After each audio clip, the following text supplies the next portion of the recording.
Babalat-balat yung balat ko. Sa mga siko, mga daliri ko, nagkakaukay-ukay, yung mga kuko. Sa balakang, lalaki. Parang sakit nung... Ako sa may mga ginamit siya nun ng mga ointment. Yung pinapahid niya, kaya lang pabalik-balik lang din. 2 araw, kinabukasan, may As balat in, na naman. makikita mo yung mga balat niya talaga. Habang pag inaalis ko yung balat, namumula. Mga ilang araw naman, nagbabalat na naman. Pag kinakutkot ko, nagdalaglagan.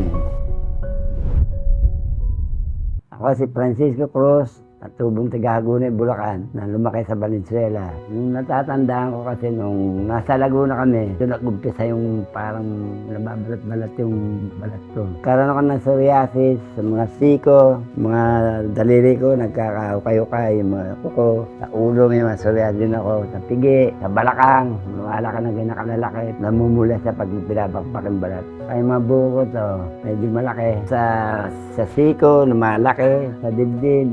Ako po pala si Apple, papa ko po si Francisco. Lahi na po nila ang psoriasis. Ilan po sa kanilang magkakapatid meron sila noon. Actually, may mga ginamit siya noon ng mga ointment. Madali lang bakbakin yung balat. Yung pinapahid niya, kaya lang pabalik-balik lang din. 2 araw, kinabukasan, may balat Then na naman. makikita mo yung mga balat niya talaga as in merong flakes. Sa balakang, ang lalaki. Parang sakit nung lugar pong maliit na ginakalalaki. Pulang-pula siya. Habang pag inaalis ko yung balat, namumula. Mga ilang araw naman, nagbabalat na naman. 3 araw, 2 araw, namumuti na naman. Pag ginagano ko, parang pulbos na nalaglag. At sa ulo, dami. Sa mukha, kasi namumuti. Pag kinakutkot ko, nagdalaglagan. Nung time na nakilala ko si Salveo, August 2024, ang nangyari po, matagal na po talaga siyang may psoriasis. Naisip ko po na painumin siya ng Salveo.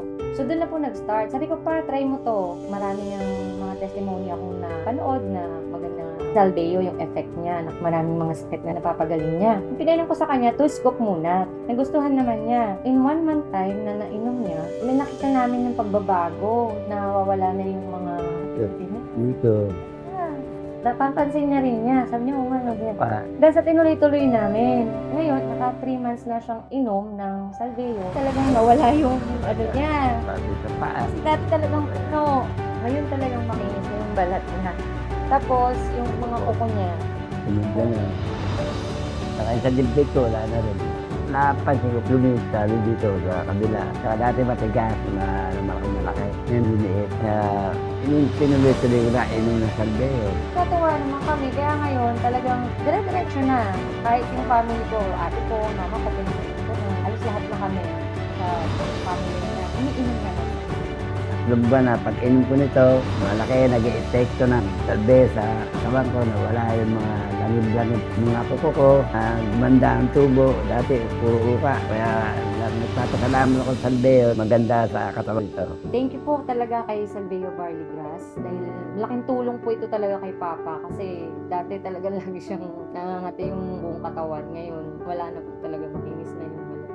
Ako si Francisco Cruz at ito ang aking kwentong Salveo.